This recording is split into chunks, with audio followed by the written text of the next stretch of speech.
Bismillahirrahmanirrahim.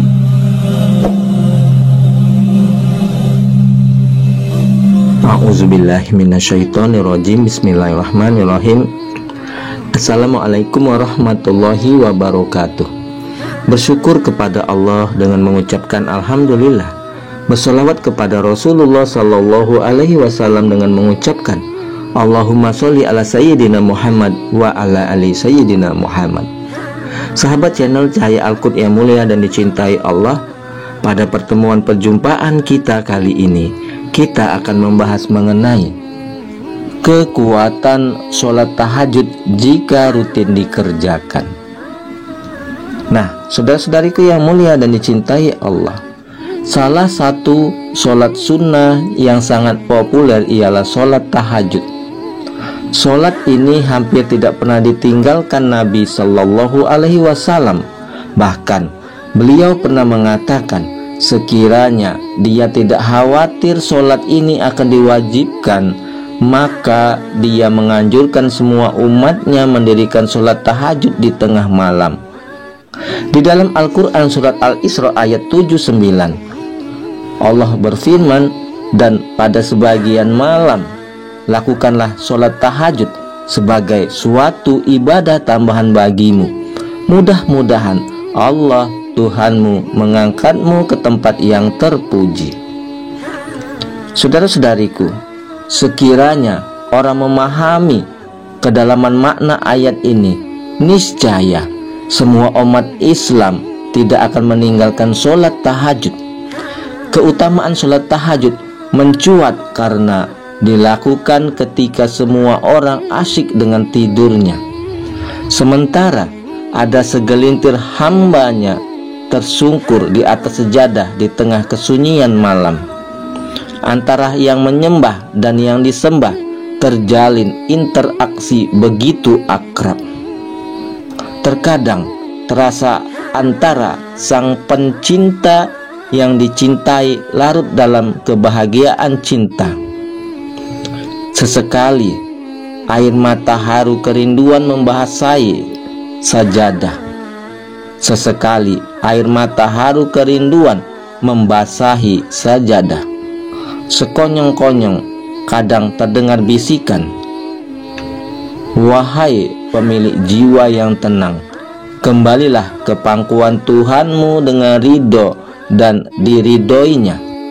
Bergabunglah dengan para kekasihku yang lain, masuk ke dalam surgaku.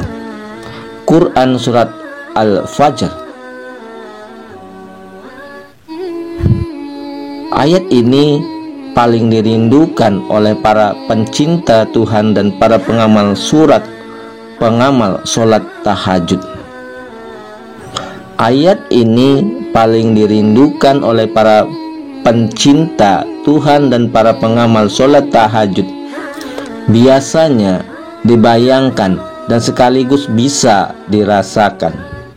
Hati siapa yang tak akan luluh, jiwa mana yang tak akan hanyut mendengar panggilan mesra dari sang pencinta. Para pencinta sholat tahajud tidak akan pernah mau meninggalkan sholat ini. Bahkan mereka mungkin sudah merasa seperti wajib, dalam arti meninggalkannya seperti meninggalkan sholat fardu. Dalam sholat tahajud, orang bisa sujud dan ruku berlama-lama. Tahajud Nabi pernah dilukiskan Aisyah radhiyallahu anha. Jika Nabi Shallallahu alaihi wasallam sujud, sama panjangnya membaca surah Al-Baqarah sekitar 3 juz, dan rukuknya sama lamanya membaca surat Ali Imran 1,5 juz. Sholat tahajud mempertemukan dua sosok yang saling mencintai di keheningan malam yang sepi.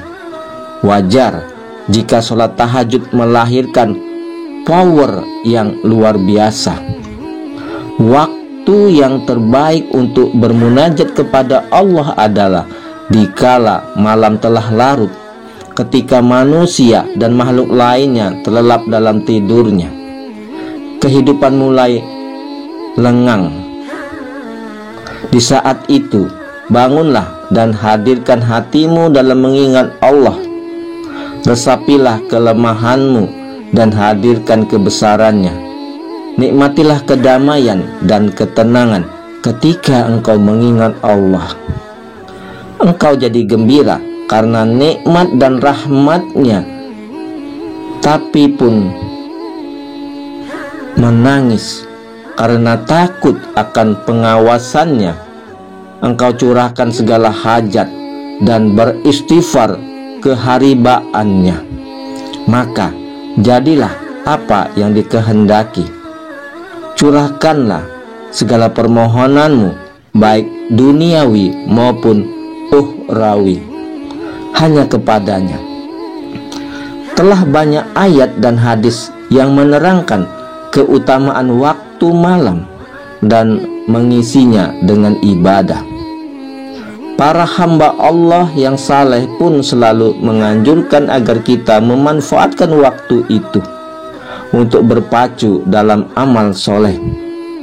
Para hamba Allah yang saleh umumnya tidak lagi merasa capek akibat bangun dan sholat malam itu. Bahkan mereka justru merasa puas dibuatnya. Kaum salaf yang saleh selalu berpendapat bahwa kenikmatan yang menyerupai kenikmatan di akhirat, yakni beribadah yang dilakukan di malam hari. Dalam kitab Al-Madkhal, Ibnu Hajj merinci tentang manfaat dan faedah beribadah di malam hari, antara lain dapat menggugurkan dosa sebagaimana angin kencang menggugurkan daun-daun kering dari dahan pohon, dan juga dapat menyinari hati dan wajah selalu terlihat cerah ceria, menghilangkan rasa malas dan menumbuhkan kemauan keras. Allah menjadikan malam agar manusia bisa beristirahat, memohon ampunan, dan mengingatnya dengan lebih baik lagi. Karena malam hari adalah waktu yang lebih hening dan lebih tepat untuk bertakarub kepada Allah Subhanahu wa Ta'ala. Oleh karena itu, Rasulullah Shallallahu Alaihi Wasallam tidak pernah tidur larut malam. Beliau bersegera untuk tidur begitu sholat Isya telah dilaksanakan. Dalam sebuah hadis diriwayatkan, sesungguhnya Rasulullah Shallallahu Alaihi Wasallam membenci tidur sebelum Isya dan membenci obrolan setelah Isya. Mutakaruf alaih. Mengapa Rasulullah Shallallahu Alaihi Wasallam mengajarkan umatnya agar segera tidur setelah sholat Isya? Beliau ingin umatnya bangun di tengah malam mendirikan sholat tahajud sebagai bentuk rasa syukur kepada Allah Subhanahu wa Ta'ala. Tengah malam adalah momen terindah dan terdekat manusia dengan Allah Subhanahu wa Ta'ala berkomunikasi, dan sholat tahajud adalah momen yang sangat pas untuk kita mendapatkan ampunan Allah Subhanahu wa Ta'ala dan meminta ampunan darinya. Maka bangunlah untuk mendirikan sholat tahajud, lalu beristighfar kepadanya dengan penuh keikhlasan. Bahkan siapa yang mampu dan sungguh-sungguh mengisi malam harinya dengan takarub kepada Allah, niscaya dia telah mencapai derajat takwa yang telah Allah janjikan surga baginya.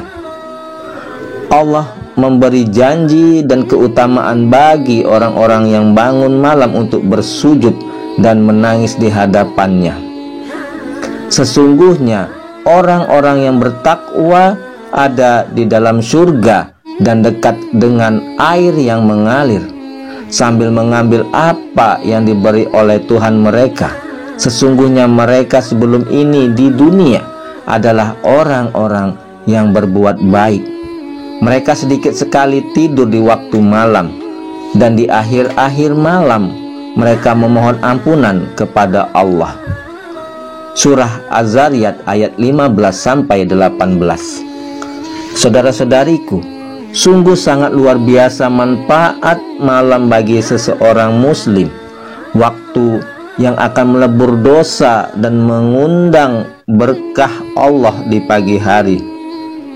Pantas dahulu para sahabat Nabi berusaha bangun budaya introspeksi diri di tengah malam dengan memperbanyak istighfar.